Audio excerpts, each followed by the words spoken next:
Bonjour mes chers élèves, dans cette vidéo et dans cette partie de cours, on va apprendre à connaître le sens conventionnel du courant électrique et connaître l'unité et l'appareil de mesure de l'intensité du courant électrique. Donc, pour connaître le sens conventionnel du courant électrique, on va utiliser un moteur dans une expérience et dans la deuxième expérience, on va utiliser une diode. Voilà le schéma de la diode. Donc, on réalise l'expérience suivante. Un circuit qui contient une pile et un moteur. Donc, le moteur tourne de, par exemple, le point B ici et le point A. Donc, tourne de B vers A. Et on inverse les bornes de la pile. Donc, on a inversé les bornes de la pile. Dans ce cas, le moteur va tourner de A vers B. D'accord? Donc, comparez le sens du moteur dans les deux cas. Donc, le moteur se comporte différemment selon son branchement. D'après les observations, on admet que le courant électrique a un sens de circulation de le circuit. Quel est ce sens de courant? Donc, les physiciens ont choisi un sens pour le courant électrique. C'est le sens conventionnel de courant appelé le sens de courant. Donc, le courant sort de la borne positive vers la borne négative. On va utiliser la diode ou bien la DEL. Donc, certaines diodes peuvent émettre de la lumière. Ce sont des DEL, diodes électroluminescentes ou bien LED en anglais. Comment branche-t-on une DEL dans un circuit?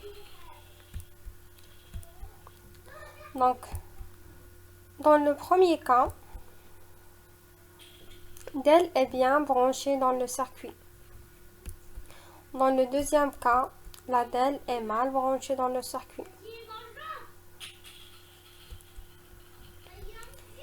Donc, dans cette partie, dans quel montage il y a le passage de courant électrique? Donc ici, la lampe brille dans cette expérience ou bien dans ce circuit, la lampe brille et la DEL éclairée. Dans la deuxième expérience, la DEL est éteinte et la lampe ne brille pas ou bien ne fonctionne pas. La différence entre les deux expériences que la DEL, donc il y a une différence au niveau de branchement de la DEL. Donc, comme vous savez, quand on a un circuit qui contient une pile et une lampe, contient aussi un interrupteur. Donc, si l'interrupteur est fermé, la lampe brille. Donc, dans ce cas, la DEL se comporte comme un interrupteur fermé. Donc, la DEL est branchée dans le sens, on dit que la DEL est branchée dans le sens passant et elle brille. Dans le deuxième cas, la DEL ne brille pas, donc la DEL est éteinte et la lampe ne brille pas.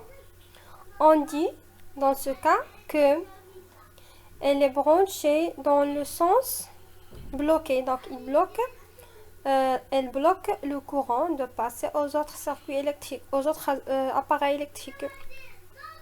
Donc, dans ce cas, la diode ou bien la DEL se comporte comme un interrupteur